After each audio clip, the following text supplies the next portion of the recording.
Hola amigos, hola hermanos, ¿cómo están? Otra vez tenemos esta oportunidad de compartir este tiempito con la palabra del Señor. Estábamos viendo el Evangelio según Lucas, habíamos comenzado el capítulo 21 y habíamos visto los primeros versículos y habíamos comenzado inclusive el pasaje que comienza a partir del versículo 7. Para ponernos un poquito en contexto, Jesús está viviendo la última semana ya para ser sacrificado, está en Jerusalén y después de haber estado en el templo y de haber tenido algunos enfrentamientos con los fariseos y con las autoridades religiosas, él sale, se aparta y según el relato de Mateos y de Marcos, él se va al Monte de los Olivos y desde allí, sentado, observando toda la ciudad de Jerusalén y el templo, surge una pregunta que le hacen los mismos discípulos, una pregunta que se la hacen aparte, como para una explicación privada. La pregunta que ellos hacen tiene como origen una advertencia que Jesús les había hecho cuando ellos comentaron respecto de la hermosura, que realmente era magnífico el templo, construido por Herodes, respecto de las piedras con que estaba construido, cómo estaban talladas y los adornos que tenía el templo. Y Jesús les dijo,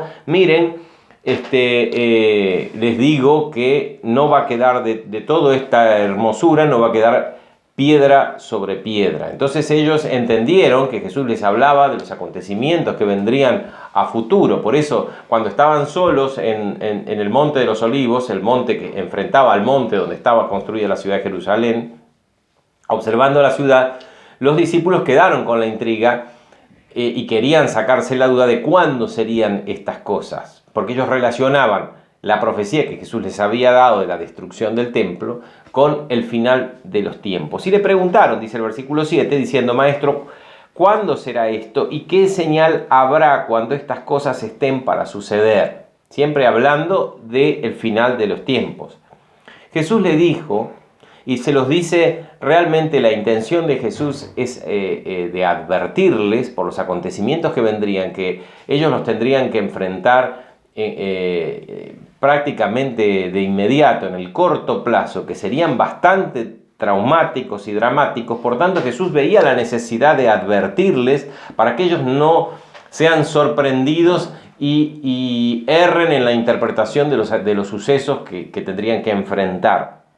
Así que Jesús les hace de alguna manera un discurso profético magnífico en donde le responde su pregunta, porque ellos engloban en su pregunta el hecho fundamental de la advertencia de Jesús respecto del templo que iba a acontecer unos 30 años después.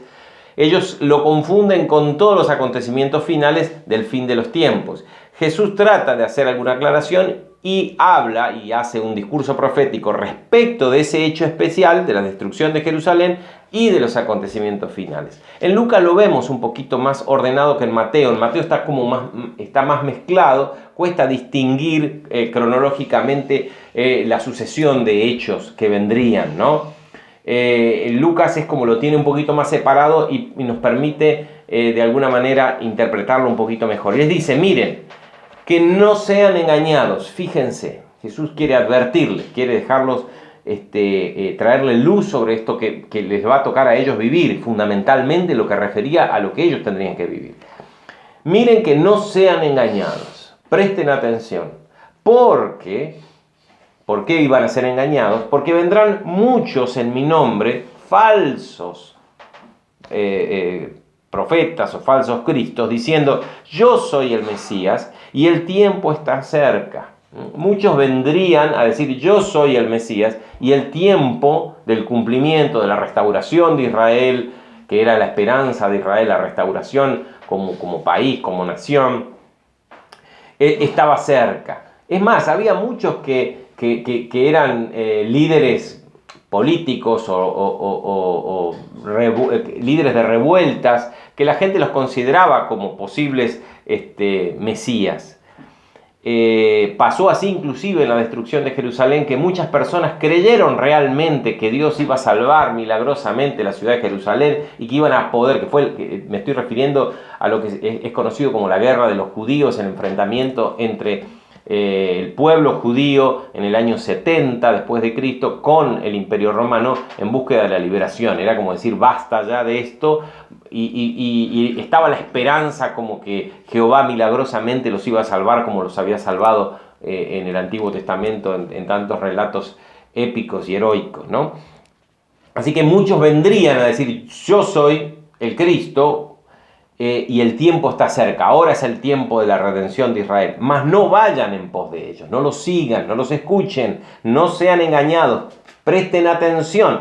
¿Por qué? Y ahí es donde Jesús da este discurso profético para advertirles que la cosa no iba a ser ahí de forma tan inminente en el corto plazo. Dice, porque cuando oigan de guerras y de sediciones, o rumores de guerra, dice Mateo, no se alarmen, porque es necesario que estas cosas acontezcan primero, pero el fin no será inmediatamente. No sean engañados, no será en este tiempo. Tienen que pasar un montón de cosas. Van a escuchar de guerras, van a escuchar de sediciones, de revueltas, pero no se alarmen porque todavía no es el tiempo del fin, porque el fin no será inmediatamente, porque se levantará nación contra nación, va a haber una época y les empieza a hablar a futuro, ¿no?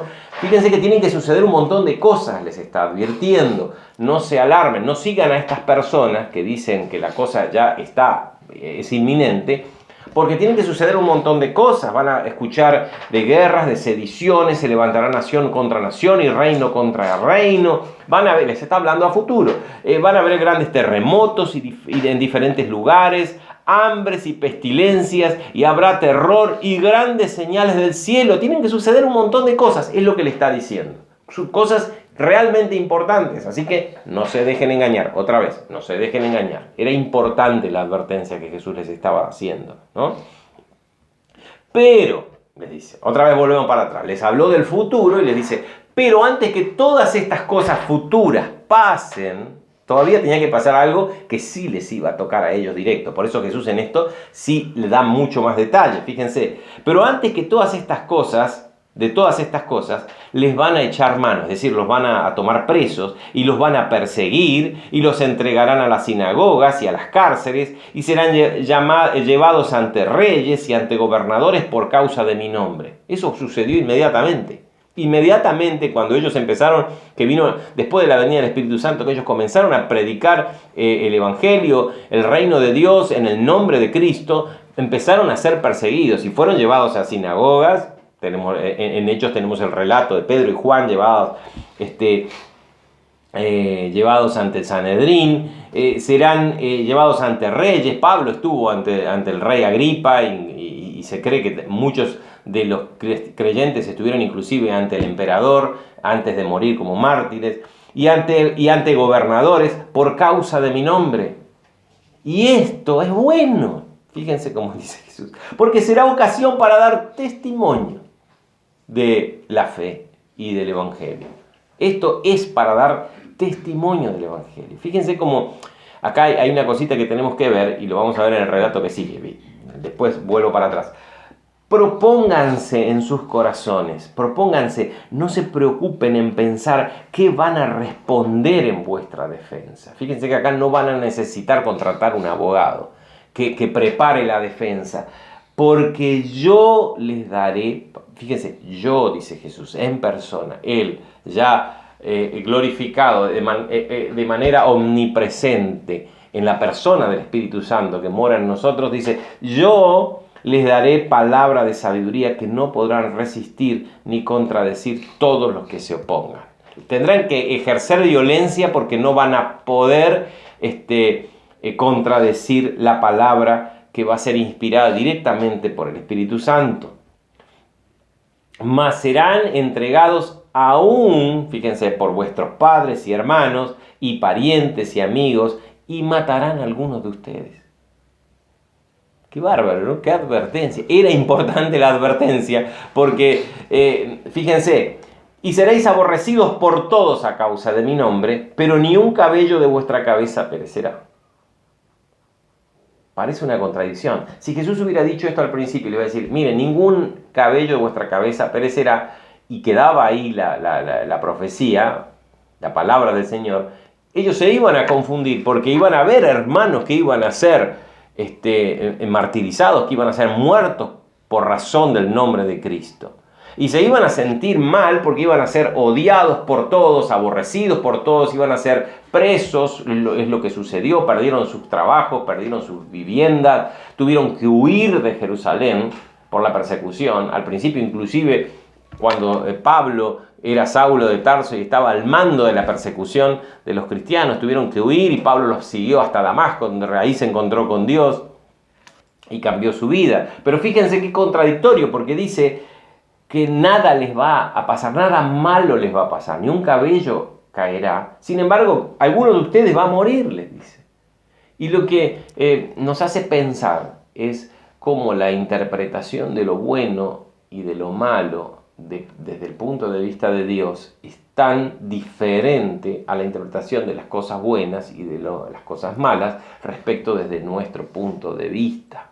Nuestro punto de vista, morir o ser perseguidos o ser odiados por todas las gentes son cosas malas. Para Dios le dice, no, esto es oportunidad para que sean testimonio del Evangelio, pero no se preocupen, nada malo les va a pasar, porque lo importante para Dios es que sus vidas y lo importante es que sus nombres estén inscritos en el libro de la vida. El resto es tiempo en esta tierra que más largo o más corto va a pasar rápidamente. Lo importante está allá. Siempre Dios y Jesús tratando de enseñarles a pensar desde lo eterno, desde el sentido de la eternidad. Y solo lo podemos entender y ver así cuando tenemos fe, cuando podemos ver las cosas como las ve Dios. Así que por eso les dice, no se alarmen.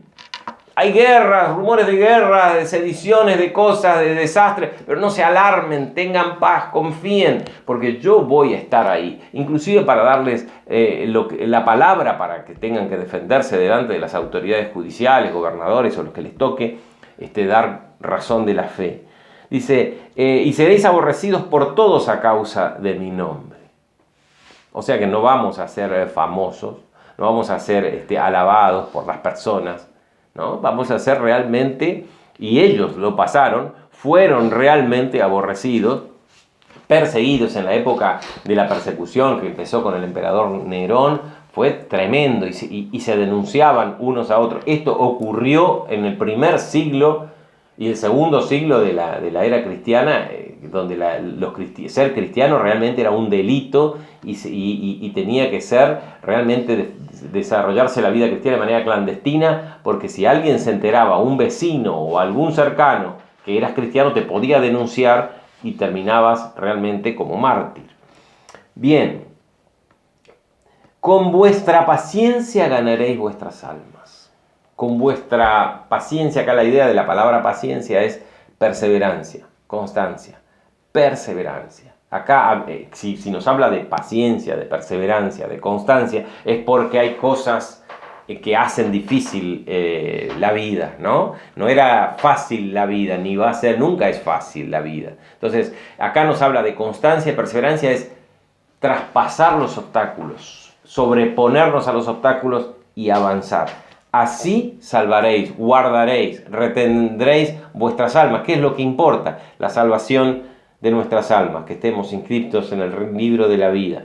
Pero cuando viereis a Jerusalén, y acá les hace una advertencia para los que iban a estar presentes en el famoso asedio de la ciudad de Jerusalén, el año 69-70, que fue hasta el 73, esta guerra donde un grupo de judíos rebeldes tomaron la ciudad de Jerusalén en desafío a la autoridad romana. Entonces los que estén en Judea huyan a los montes. Y se los dice, y esto es importante también, porque muchos iban a decir, no, quédense y luchen con nosotros porque Jehová nos va a dar la salvación milagrosamente. Jesús le dice, no, huyan. Y fue notorio en la historia como no había cristianos en esa cantidad de millones de judíos que estaban en esa ciudad. Habían huido, no estaban ahí, porque habían tenido la advertencia de Jesús. No habían sido engañados. Dice que cuando vieren que está rodeada de ejércitos, Mateo hace referencia a la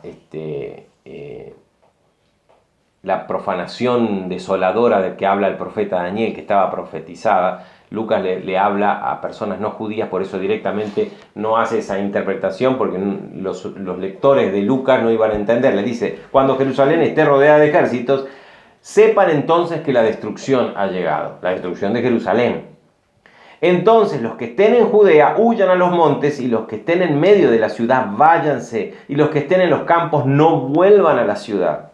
Porque estos son días de retribución, de pago, de juicio. Ya habíamos hablado cómo Jesús había emitido el juicio sobre la ciudad. Para que se cumplan todas las cosas que están escritas respecto del juicio de Dios sobre Jerusalén. Más hay de las que estén embarazadas y de las que críen hijos en aquellos días, porque habrá gran calamidad en la tierra e ira sobre este pueblo. Y caerán a filo de espada. Fíjense que Jesús está profetizando que los judíos no iban a vencer a los romanos. Y fue así. Murieron muchísimos, muchos de hambre, murieron de sed, de pestilencia, y muchísimos cuando el ejército romano, al mando del general Tito, entró en la ciudad. Realmente fue una masacre. Y serán llevados cautivos a todas las naciones. Vimos cómo la nación de Israel fue realmente esparcida por todo el mundo, hasta inclusive ya el siglo pasado, el siglo XX, que recién volvió a formarse el Estado de Israel, donde empezaron a regresar judíos de todos los países del mundo, inclusive en el nuestro, ¿no? Vinieron y emigraron. Y caerán a filo de espada y llevarán cautivos a todas las naciones, y Jerusalén será pisoteada por los gentiles. Y acá es algo lindo, ¿no? Hasta que los tiempos de los gentiles se cumplan. Hay un periodo, hay un plan acá, todo esto. Por eso Jesús les está hablando de alguna manera con esperanza, porque les está diciendo, mire, está todo planificado todo esto. Así que no se desesperen, porque está todo en control. Dios tiene... Es un desastre lo que va a pasar, pero está desde nuestra perspectiva, pero está todo en control. Está todo en control. Dios tiene el control de los acontecimientos históricos, en donde hoy, por ejemplo, nos toca vivir a nosotros, ¿no? En aquel entonces les tocó vivir a ellos y Jesús le hizo la advertencia.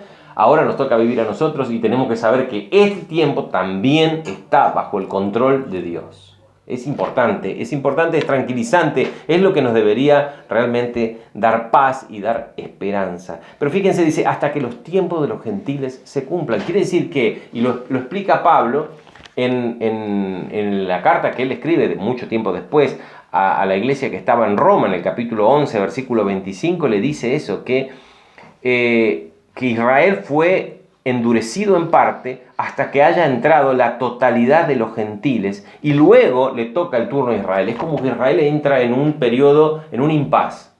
Fue rebelde, pero gracias a la rebeldía nosotros entramos como injertados en el pueblo de Dios durante un periodo que todavía no terminó. Es lo que se llama el periodo de la gracia de Dios hacia nosotros, ¿no? Y después, un día, este tiempo va a terminar cuando la cantidad de los elegidos gentiles, que no somos judíos, entren y formen parte del reino de Dios. Entonces Dios se va a ocupar específicamente de la salvación de Israel, y ya será al final de los tiempos, ¿no es cierto? Así que estamos con las puertas abiertas de la gracia todavía.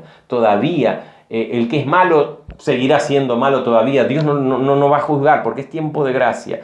Pero después sí, ¿no? Después vendrá el juicio para todos. El que es bueno siga siendo bueno todavía, dice, porque el sol sale para todos, buenos y malos. Pero un día esto se terminará, y que así como comienza el siguiente paso, ¿no? El siguiente versículo, el pasaje del versículo 25 en adelante, ya cuando Jesús venga para juzgar este tiempo ya de los gentiles, la plenitud de los gentiles habrá entrado, y viene juicio. Así que es un tiempo realmente lindo, donde el amor y la gracia de Dios están dispuestos para nosotros de manera incondicional, dispuestos para cada uno, el que quiere acercarse, el que tiene la posibilidad de acercarse. La puerta es estrecha, el camino es angosto, pero el que puede acercarse, entre y no pierda tiempo, no ande sacando cuentas, no ande mirando hacia atrás, sino que encamínese hacia adelante, porque entonces somos parte del pueblo de Dios, somos parte del plan de Dios. Y Y otra cosa para cerrar, Dios tiene todo en control. Los acontecimientos finales. Uno mira alrededor y parece todo tan mal.